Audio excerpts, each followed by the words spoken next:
Hello guys, magandang hapon po sa ating lahat. So ngayon po, ako po ay naririto sa labas po ng ating terrace and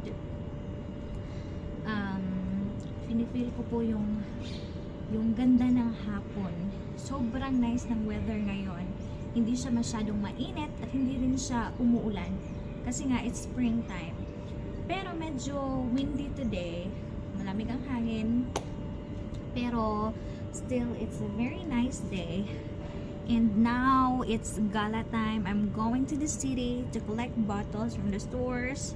Social din naman guys, kasi hindi naman ako yung tipong namumulo talaga from the street, yung ganon.